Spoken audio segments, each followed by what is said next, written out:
Good morning everyone. Suicide prevention awareness month. हम लोग लगातार मेंटल हेल्थ पे बात करते हैं और करते आ रहे हैं।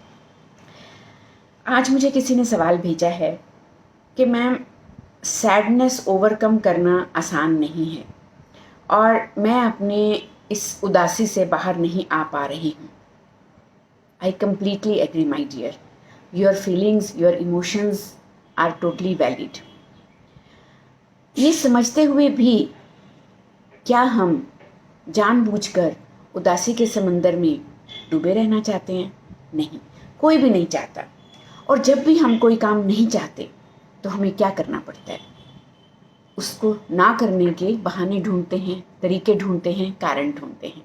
इसी तरह जब ज़िंदगी में हम निराश ना होना चाहें, उदास ना होना चाहें, बोझिल ना महसूस करना चाहें, तो हमारा माइंड जो डिफ़ॉल्ट सेटिंग पे ही नेगेटिव थॉट के लिए प्रिपेयर्ड रहता है, उसे हमें थोड़ा मशक्क़त के साथ, ज़िद के साथ, पैशन के साथ फाइट करना पड़ता है कि वो इस उदासी को या तो झेल ले और उसके बाद बाहर निकले, या फिर उदासी वाली थॉट्स को, नेगेटिव थॉट्स को बाईपास करे।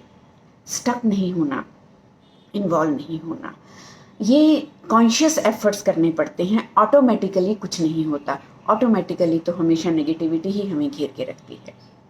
और जब हम राइट टाइम पे राइट प्रोफेशनल हेल्प लेते हैं और राइट टेक्निक्स सही तरीके से अप्लाई करते हैं, तो फिर हम अपने इस नेगेटिव कोर बिलीफ से भी बाहर आ सकते हैं कि उदासी मेरे से ओवरकम नहीं होती।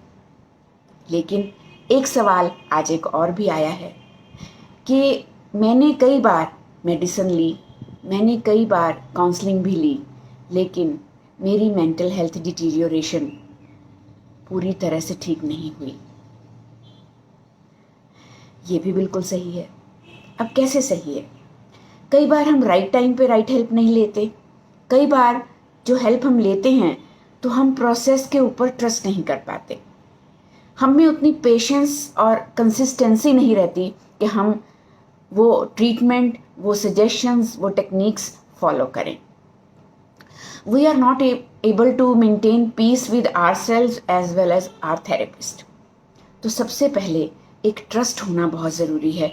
एक कॉन्फिडेंस अपने ऊपर भी और प्रोफेशनल पे भी होना बहुत ज़रूरी है। और अगर आपको लगता है कि टेक्निक्स नहीं काम आ रही हैं या टेक्निक्स मिल ही नहीं रही हैं, then you need to change your help.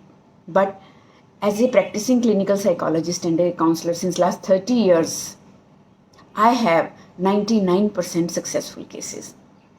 वो तब होते हैं जब आप कंसिस्टेंसी के साथ अपने कंफर्ट जोन को तोड़ के बताई हुई टेक्निक्स को, सीबीटी की टेक्निक्स हो चाहे, या फिर जिसको हम बोलते हैं कि हम आपका थॉट प्रोसेस चेंज करते हैं एज वी कोच योर सोच, तो उसके लिए एक्सरसाइजेज करनी पड़ती हैं।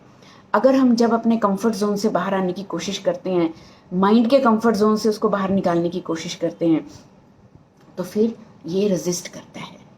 और ये जो रेजिस्टेंस है, यही हमें आउटकम लेने में रोकती है, एफर्ट करने के लिए रोकती है।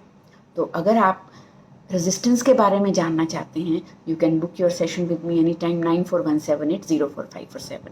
मैं Sween Saini, clinical psychologist, life coach and career consultant. तो स्वस्थ रहिए, व्यस्त रहिए, मस्त रहिए। शुक्रिया।